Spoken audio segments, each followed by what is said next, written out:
¿Qué tal, amigos del Run Run Político? Hoy tenemos invitado especial, es el senador Miguel Uribe. Senador, bienvenido a la ciudad de Barranquilla. Jean-Pierre, un saludo especial y muchas gracias por la invitación. Bueno, usted está participando en un foro muy importante, un evento muy importante y tiene que ver con la construcción del país, de Camacol. El sector de la construcción es jalonador de empleo. Sin embargo, en este gobierno la cosa no ha sido así. Así es. Primero, la construcción es fundamental. Primero porque es lo que nos lleva a tener un país de propietarios, es decir, que los colombianos podamos tener vivienda propia. Lo segundo es que genera empleo masivamente, pero además tiene una condición particular. El empleo que genera es una mano de obra no calificada, muchas veces es la entrada a la fuerza laboral de muchas personas, de ahí adquieren experiencia y pueden ir ascendiendo, estudiando y trabajando, etc. Pero además jalona 36 sectores de la producción nacional, es decir, es determinante para que la economía avance. Pero este gobierno, por odio, por capricho, ha generado incertidumbre y eso lo que ha llevado es que se estanque un sector determinante, como aquí he dicho. Y al final, paradójicamente, los que más están sufriendo son los que él dijo defender, las personas de menores ingresos, que ni compran casa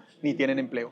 En cuanto a la política pública de construcción de este gobierno, de promover, por ejemplo, la vivienda de interés social, ¿cómo la ve? Estamos arrastrando un déficit de vivienda muy alto en Colombia, en casi todas las ciudades del país donde se concentra la mayor parte de la población de Colombia. Las cifras que ha conocido usted en este Congreso, ¿qué le permiten pensar del futuro de la construcción en el país? Que mientras Gustavo Petro sea presidente, no va a haber una política seria de construcción y de vivienda. Que Petro ha sido más grave para la vivienda incluso que el COVID. Los indicadores todos han sido peores. Solo el mes anterior, 84.000 personas perdieron el empleo en construcción por cuenta de el capricho ideológico de Gustavo Petro. Ahora, Gustavo Petro habla para las clases menos favorecidas, habla de la clase obrera, habla de las personas de menores ingresos, pero no hace nada por ellos. Pura carreta, aquí lo que necesitamos son soluciones y una solución particular es desplegar una política seria de vivienda. Y lo cierto es que aquí no hay vivienda de interés social porque Gustavo Petro está destruyendo un sistema,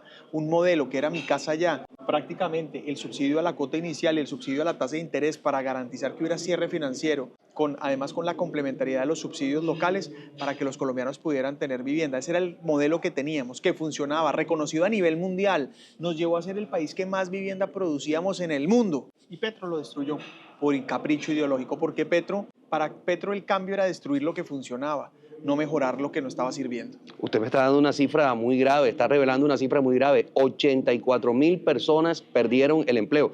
En materia de construcción. Y no estamos hablando de empresarios, no estamos hablando de magnates, estamos hablando de albañiles, de maestros de obra, de plomeros, de electricistas, de las personas que trabajan en la construcción. Así es, y más de la mitad de las personas eran personas de mano de obra no calificada. Entonces, al final, son las personas de menores ingresos los que se ven hoy perjudicados por el capricho ideológico de Gustavo Petro.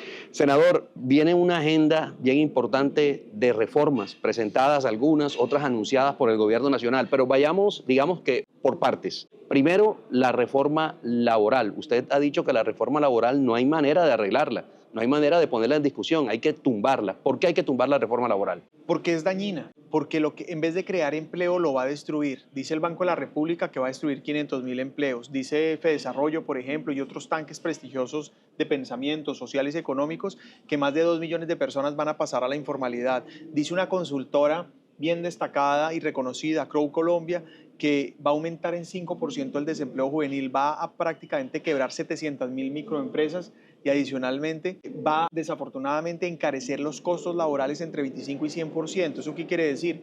Que va a ser imposible que haya empleo en Colombia. De esa manera, la reforma laboral tiene que tumbarse porque está hecha con bases ideológicas, es decir, con un modelo de lucha de clases y socialista que básicamente destruye la iniciativa privada. Y atención, la iniciativa privada es fundamental para la política social. Si no hay empresarios, emprendedores, no hay quien pague impuestos para financiar la política social, pero además la mejor política social es el empleo. Entonces, si la aprobamos o la modificamos va a hacer daño. De lo que se trata es de hacer una nueva reforma que flexibilice el mercado laboral, que aumente la competitividad, que aumente la productividad y que nos lleve a ser un país que estimule la generación de empleo. El gran éxito, diría yo, de la inmensa mayoría de los seres humanos aquí o de los ciudadanos es o tener un empleo o emprender.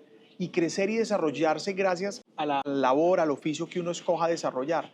El problema es que para Gustavo Petro el empleo es un castigo, tener un trabajo es una humillación, cuando nosotros reconocemos que el trabajo da dignidad, da independencia, da libertad. Literalmente es una bendición. En el tema de la reforma tributaria que se ha anunciado, que es un poco contradictoria teniendo en cuenta que el gobierno necesita plata, pero la que tiene no la ejecuta y la tiene en bancos y la tiene en fondos de inversión. Digamos que ¿hay ambiente o no hay ambiente para aprobarle la tributaria en el Congreso al presidente Petro? Vamos a tumbar la reforma tributaria porque es injusto cobrar impuestos, más impuestos a los colombianos en un momento de esta crisis económica que el mismo gobierno ha creado. Pero además es inaudito que el gobierno siga imponiendo cargas al sector económico cuando cada vez más hay dificultades. Ojo, sin economía sana no hay progreso. La economía es lo que genera el empleo, la economía es lo que genera los ingresos, determinante. Pero además, no solamente no ejecuta la plata que tiene Gustavo Petro, sino el problema es que cada vez tiene menos porque el problema es que gasta lo que no tiene. Es decir, para comenzar con el principio, uno tiene que gastar siempre menos de lo que le ingresa. No puede gastar más porque si no se quiebra, como cualquier familia colombiana. Segundo, no se puede endeudar insosteniblemente sin tener con qué pagar porque se quiebra. Esas dos cosas está haciendo Gustavo Petro. Gasta más de lo que tiene y se endeuda sin capacidad de pago. Pero además, la más grave, no está consiguiendo nuevos ingresos, que debería ser la prioridad. Y eso lleva a que entonces piense que es con nuevos impuestos, pero también está probado en el mundo que a mayores impuestos no necesariamente mayor recaudo. Por el contrario, cada vez más impuestos y más impuestos y más impuestos va sofocando a los ciudadanos de tal manera que ya no tienen ni siquiera para dar impuestos y va empobreciendo al Estado. Pero además, muchas de las empresas prefieren invertir en otros países porque en Colombia no es rentable precisamente por la carga tributaria. ¿Usted cree que aquí los impuestos se los están cobrando a los mismos de siempre? Es decir, le están cargando más y asfixiando más a los mismos de siempre y no controlando fenómenos como la elusión y la evasión de los que todo el mundo habla, pero nadie hace nada por superarlos. Primero, sí le cobran siempre más a los mismos y finalmente los van sofocando de tal manera que buscan otros países para invertir o en su defecto ya no tienen plata para pagar. Lo segundo es que la evasión y la elusión son problemas enormes para el país y podríamos recaudar casi 90 billones de pesos si trabajáramos en 4 tributarias. Y más. Pero además, la informalidad, deberíamos estimular la formalidad. El paso de la informalidad a la formalidad podría generar un recaudo fundamental.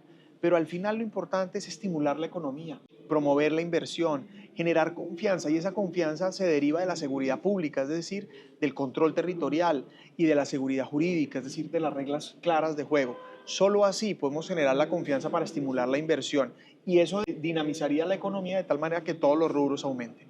Pasemos la página. La reforma a la salud. Petro insiste en una reforma a la salud para acabar con el sistema actual e imponer un sistema que para algunos es regresivo. ¿Cómo está viendo usted el ambiente en el Congreso de la República frente a esta nueva iniciativa? Pues debería ser el mismo resultado que el anterior, tumbar la reforma a la salud, porque le está haciendo daño incluso sin haberla hecha ya, es decir, sin haberla aprobado en el Congreso ya la está haciendo por la puerta de atrás, a las patadas. Prácticamente está asfixiando a la CPE porque no les gira los recursos. A su vez esas asfixian las IPS y al final se siente al ciudadano, que hoy ya tiene más demoras para atención, tiene más demoras para los medicamentos, etc. Pero evidentemente deberíamos tumbarla. Lo lógico es que la tumben, eso es la misma reforma que ya se negó y no ha habido cambios, pero lo cierto es que claro que se necesitaban hacer cambios en el sistema de salud, no era perfecto, pero era muy bueno, reconocido internacionalmente. Y lo más importante, Jean-Pierre, es que para los cambios que se necesitaban no era necesaria una reforma. Por ejemplo, mejorar las condiciones laborales del personal de salud. Por ejemplo, invertir en infraestructura en las zonas dispersas. Por ejemplo, mejorar la atención primaria. Nada de eso requería una reforma. Lo que necesitaba era liderazgo, voluntad, gerencia, presupuesto.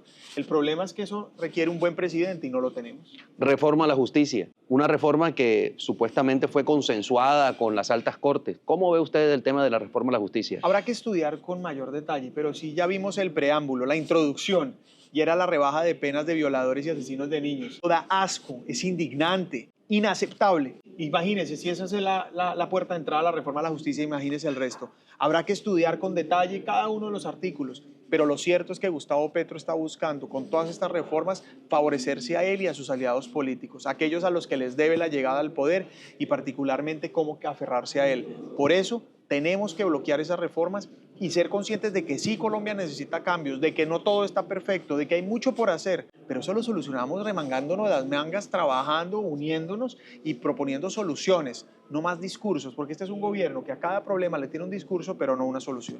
Senador, ¿y cómo hacer para que el Congreso de la República y algunos de sus compañeros se olviden de la mermelada, se olviden de los puestos, se olviden de los contratos y comiencen a pensar un poquito más en el país? Porque es que ya viene un año de antesala de la campaña donde muchos de ellos van a buscar su reelección y entonces van a necesitar platica para la campaña, puestos para la campaña, y eso se los brinda el gobierno nacional, de modo tal que lo que preocupa a un sector muy importante de este país es que a punta de mermelada, a punta de la intervención de los ministros, como ha sido como costumbre en el gobierno de Petro durante los debates, terminen aprobándole todo por pupitrazo. El Centro Democrático es el único partido que arrancó sin dudas en la oposición. No hemos hecho parte de este gobierno, le hemos hecho oposición firme, sin negociar principios, combativa. Ahora también propositiva, a cada crítica la acompañamos con una propuesta. En ese orden de ideas no hacemos parte de aquellos incluso que han estado salpicados por todos estos escándalos de corrupción del gobierno Petro. Pero lo cierto es que si bien han utilizado todas las mañas, corrupción para imponer reformas, se acercan las elecciones y Petro está cada vez más con mayor desfavorabilidad. Eso implica que los congresistas tendrán que resolver si apoyan a Petro y asumen la desfavorabilidad del gobierno o si empiezan a enfrentarse a esas reformas y buscan tener una reelección de acuerdo al apoyo ciudadano en sus regiones. Porque lo cierto es que no les vamos a perdonar a los congresistas cómplices, no les vamos a perdonar a los congresistas cómplices lo que están haciendo.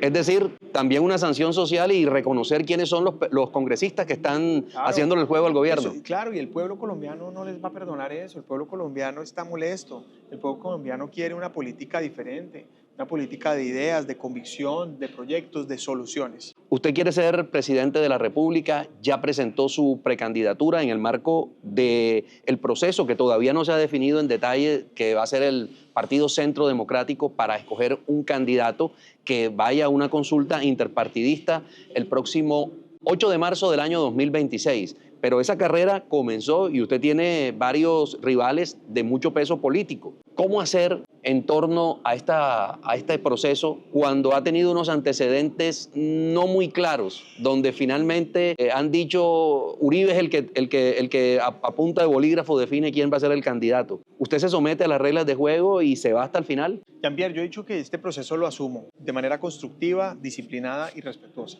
Constructivo porque lo que me interesa es aportar, lo que está en juego es Colombia. Segundo, disciplina, porque voy a acatar las reglas, porque siempre he defendido las instituciones y he respetado la ley. Y respeto porque es la manera en la que me voy a relacionar con los precandidatos del partido y con los demás candidatos, especialmente aquellos que defendemos los mismos valores, los valores que están hoy en riesgo por Gustavo Petro y sus socios políticos. Ahora, frente al mecanismo de elección, yo finalmente me estoy preparando para ganar cualquier tipo de mecanismo, elección, una consulta, una encuesta, pero lo cierto es que lo importante es la fecha. He propuesto que sea en mayo del 2025, el próximo año, en mayo, un año antes de la primera vuelta, para tener el tiempo para tejer la unidad necesaria, poder consolidar un proyecto y ganar la presidencia, ojalá en primera vuelta. Eso es lo importante. Primer semestre del 2025, el candidato del Centro Democrático debería estar escogida. Es por eso que deberíamos estar promoviendo, porque eso es lo que nos da la capacidad de reunir, unir, fortalecer el partido y poder fortalecer una propuesta y una alternativa para el 2026. Y hasta el momento, ¿qué le suena a usted más? ¿Encuesta? ¿Una consulta interna? ¿Cómo ve usted ese proceso? Los dos mecanismos realmente posibles es o encuesta, que puede tener matices, es decir, pues una encuesta de eliminación, una encuesta, varias encuestas por etapas, una encuesta hecha a la militancia y otra a la población en general. Es decir, encuesta en general tiene muchas alternativas. Y la consulta de la que se está hablando, de la otra segunda posibilidad, es una encuesta abierta para que cualquier ciudadano pueda decidir. Pero entonces hay que analizar los pros, los contras y además la viabilidad jurídica. Frente a la consulta, pues ya lo hemos visto, por ejemplo, Humberto de la Calle y Cristo hicieron una consulta hace años. Carísima con muy poquita participación. Bueno, a usted me respondió. Entonces imagínese si nosotros nos podemos hacer una consulta, lo que va a pasar. Cara, nos van a decir que el país mal y nosotros gastando la plata innecesariamente. Con poquita participación nos baja la posibilidad política de ganar, pero además obliga a que el que hace la consulta llega a primera vuelta y no se puede unir. Tanto así que Humberto de la Calle no se pudo unir y tuvo que lo saca del juego. Entonces, hombre, aquí lo que gritamos es unidad, convocar a los colombianos, sí, liderazgo firme, combativo, como yo lo he demostrado, sin negociar principios, pero convocante, uniendo al país. En ese orden de ideas, pues usted mismo ya ve las dificultades que tendría una u otra, pero lo cierto es que yo estoy listo para participar en cualquiera. Literalmente me da lo mismo porque me estoy preparando. Es decir, si pretendo ganar la presidencia, espero ganar cualquiera de las dos. Lo importante es la fecha, porque la fecha sí determina si podemos o no ganar la presidencia. Y lo que es cierto es que hoy Colombia necesita lo que el Centro Democrático siempre le ha ofrecido: seguridad, iniciativa privada, propiedad privada, política social, diálogo popular, austeridad burocrática y cero corrupción. Además, un argumento también fuerte podría ser lo fácil que es permear una consulta abierta, porque evidentemente hay que buscar la manera que no gane el candidato que va mejor en las encuestas para sacarlo Por ejemplo, del juego, y eso sería bien, pero bien grave. Senador, hay un tema que preocupa mucho en el país y es la seguridad ciudadana, no solamente la seguridad jurídica a la que usted hizo referencia hace un momento, sino la seguridad ciudadana. Hoy, una de las mayores preocupaciones de los ciudadanos en el país es precisamente el tema de la seguridad. Y todos sabemos que hay zonas del país donde el control territorial por parte del Estado se perdió hace mucho tiempo. ¿En qué está quedando este tema de la paz total del presidente Petro? La propuesta de paz total de Petro es impunidad total, es decir, es premiar a los bandidos. Y a la gente que se porta mal no se le puede premiar. Punto. Se necesita autoridad, control y orden. Sin seguridad no hay nada. La paz no es impunidad, es decir, la paz no es premiar al criminal. El único camino hacia la paz es la seguridad. Y lo que es cierto es que hoy estamos en guerra otra vez, y en una guerra peor a la de última de hace 20, a la guerra de los últimos 20 años, porque esta se pudo haber evitado. Pero este gobierno negoció lo innegociable, la seguridad. La seguridad debe ser determinante, un valor fundamental, porque sin seguridad no hay inversión. Y solo con inversión podemos resolver los problemas sociales. Es que el mejor camino para acabar la pobreza es el empleo. Son las oportunidades que se generan a través de que haya empresarios y emprendedores que pagan impuestos para financiar la política social. Entonces, seguridad es fundamental. Hay que recuperar el control territorial, hay que fortalecer a la fuerza pública. He dicho con claridad, el 7 de agosto como presidente reintegro a los mejores hombres y mujeres a la fuerza pública que Gustavo Petro sacó por populismo, por persecución, por capricho ideológico, por resentimiento. Y a los demás que tengan las facultades, las características y la hoja de vida necesaria, pueden ir al Ministerio de Defensa y al Interior también a fortalecer las capacidades de investigación, de trabajo operacional, porque tenemos además que invertir urgente en la logística, en la capacidad, en todo este apoyo logístico y de capacidades del ejército. Nosotros tenemos, por ejemplo, una flota aérea que está en un alistamiento inferior al 35%. ¿Cómo vamos a enfrentar la criminalidad si no hay helicópteros, por ejemplo? Entonces, la seguridad es determinante. Yo fui secretario de gobierno de Bogotá durante 3 años. Tuve a cargo más de 3 billones de pesos, no tengo un solo escándalo de corrupción, pero además hice parte del equipo que acabó el Bronx, la olla más grande del país, pero también 5 Huecos, San Bernardo, La Estanzuela y María Paz. Desafortunadamente, buena parte de esas ollas, con excepción del Bronx, volvieron, porque la siguiente alcaldesa de Bogotá prácticamente no hizo nada para evitarlo. En ese orden de ideas, tengo la experiencia, tengo las ganas, pongo a disposición mi hoja de vida, pero en especial mi historia de vida, para decirles: tiene que volver la seguridad a Colombia. Ese debe ser un compromiso de país y es la prioridad. Hoy el gobierno, conjuntamente con el ELN, reunidos en Caracas, expidieron una declaración conjunta en donde se habla de superar los inconvenientes que ha habido y retomar el camino de diálogo a partir del 19 de noviembre. Pero al mismo tiempo, el ELN está anunciando un paro armado en 3 ríos del departamento del Chocó. ¿Cómo entender esas contradicciones por parte de un grupo al que Gustavo Petro anunció que lo acabaría en un mes? Dijo Petro que en 3 meses, en 3 meses lo acababa y hacía la paz con ellos. Falso, más engaños y mentiras de Gustavo Petro. Pero el punto central es que pues, el diálogo sin autoridad, pues lo que demuestra es burla, a lo que llega es burla. La burla total de estos grupos criminales frente al Estado y frente a los colombianos. Y esto no solamente lleva a los problemas que vemos en el Chocó: desplazamientos masivos, confinamientos, muertes, asesinatos, líderes sociales asesinados, masacres, o en el Cauca. También lleva a la extorsión que vimos aquí en las ciudades, como la que experimentan muchas de las personas que nos están viendo. Es que la extorsión está disparada y afecta a todos los colombianos, a los más ricos, a los más pobres, a los hombres, a las mujeres. La extorsión no discrimina. Ese es el peor impuesto de todos, porque se lo cobran a todo el mundo. Y la extorsión está disparada porque un gobierno que renuncia a cuidarnos, a protegernos, que es valiente para premiar a los criminales pero cobarde para proteger a los colombianos, un gobierno que premia al bandido pagándole para no matar o anunciando que compra coca, dice él, para fortalecer a los carteles, pues evidentemente va a fortalecer la criminalidad. Así que hoy más que nunca lo que se necesita es recuperar el control y el orden. Necesitamos volver a vivir tranquilos y la única forma es la seguridad. ¿Cómo entender entonces, regresando un poco al tema de las presidenciales, el panorama del 2026? Lo primero es que hay elecciones, ¿no? En el 2026. Y si hay elecciones, ¿cómo pueden las fuerzas de la centro derecha buscar unirse en torno a una sola propuesta? Porque lo que estoy viendo es que si bien es cierto, la izquierda tiene varios candidatos y el petrismo tiene varias opciones, pues la derecha también está dispersa.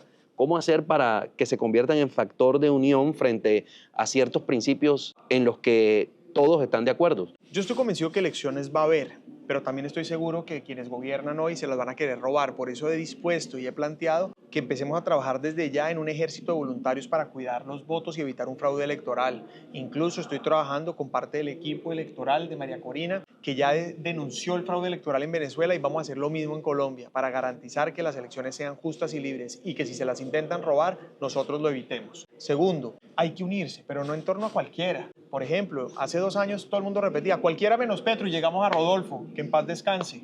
Pues resulta que Rodolfo no sirvió para ganar y tampoco hubiera servido para gobernar. No, se trata de unirnos, pero unirnos en torno a un liderazgo firme, combativo, que no negocie principios, que defienda la democracia y la libertad, la propiedad y la iniciativa privada, y que no negocie la seguridad, que le apueste un Estado eficiente y austero. Eso es fundamental, eso es lo que queremos hacer, y para eso tenemos entonces que trabajar en el liderazgo desde hoy para tener la alternativa para el 26. ¿Hay riesgo de que el gobierno saque chequera para el 2026 y a punta de subsidios quieran elegir a un candidato presidencial? Es un hecho que lo va a hacer. Petro va a utilizar nuestros impuestos y la plata de la criminalidad para tratar de elegir un sucesor. Por eso hoy más que nunca hay que fortalecer esta alternativa, trabajar desde hoy, demostrar el engaño que representa Petro y las bondades del país que ofrecemos nosotros. Colombia tiene futuro, pero ese futuro se construye sobre las bases de la seguridad, de la iniciativa privada, de la política social generosa, con un Estado burocrático pequeño, austero. Y eso es lo que implica construir el futuro. No se trata de volver al pasado, se trata de tomar lo que funcionó en el pasado, pero hay que salir del pasado y del caos actual. Pero eso hay que hacerlo desde ya para garantizar el triunfo electoral en el 26. ¿Usted con quién se ve compitiendo en una virtual consulta de la centro derecha para definir un candidato presidencial con miras al 2026? Eso es difícil anticiparlo. Lo que puedo decir es que seré siempre la mejor opción, porque soy firme, pero convocante. Represento renovación, pero tengo experiencia. Y soy absolutamente convencido de que hay que trabajar para solucionar los problemas de los ciudadanos. Lo hemos hecho en el pasado, en la experiencia como secretario de gobierno, lo podemos volver a hacer ahora, y lo que es cierto es que representamos el sector que le trajo seguridad a Colombia y lo va a volver a hacer. ¿Claudia López es petrista o no es petrista? Pues sin duda coincide en la visión de país de Petro. Ella es petrista de acuerdo a la conveniencia, pero la visión de país es la misma. Lo apoyó en el 18, lo apoyó en el 22, su mamá militó en el M19, ella en la izquierda toda la vida. Celebró que Petro hubiera ganado, que fuera supuestamente el primer presidente de izquierda, compartía todas las propuestas en campaña, y ahora que no le conviene trata de hacerse la que no tiene relación con él. Independientemente si está o no con Petro, lo cierto es que comparte esa visión de país que le está haciendo daño a Colombia. No puede reelegirse esa visión, y Claudia representa lo mismo. María José Pizarro. Peor. ¿Por qué? No, pues porque es todavía más radical, porque es sectaria, es radical. María José carga con un resentimiento, posa de ser sensata y reconciliadora, pero realmente no lo es. Cuando ha tenido poder, cuando estuvo en la vicepresidencia del Senado, siempre impuso lo que pensaba. Cuando estuvo en la oposición fue radical, visceral, y será la que reúna las banderas de la porción más radical del petrismo. ¿Gustavo Bolívar? No, pues es un desastre, es una mala persona, además de mala persona, es mal gerente público.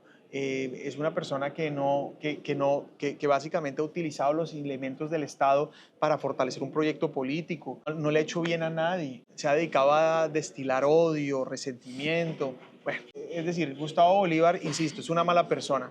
Yo diría que la condición principal para ser un buen presidente o en general cualquier oficio es ser buena persona. Y pues esa es la primera condición que no tiene Bolívar. Y el último por el que le voy a preguntar, de los posibles candidatos del abanico que tiene el pacto histórico, Luis Gilberto Murillo, el actual canciller. Es un camaleón, de acuerdo también a la intención que le ha convenido. Él fue de centro, ¿no? Por eso se acomoda, pero lo cierto es que hoy ha sido cómplice de Maduro, fue cómplice de Ortega, ha guardado silencio frente a todas las atrocidades que hemos vivido, son cómplices hoy de Hamas, de un grupo terrorista. Es evidente que Luis Gilberto buscará ser el candidato, entre comillas, moderado del petrismo, pero es más de lo mismo. Colombia no quiere más esta visión dañina que nos está devolviendo a lo peor de la inseguridad y que está generando una crisis económica. Bueno, vamos para cerrar, a tocar un tema muy de Bogotá, pero que se relaciona por Barranquilla. Yo esta mañana decía en la red social X que yo no le voy a aceptar más a un rolo que critique los arroyos en Barranquilla,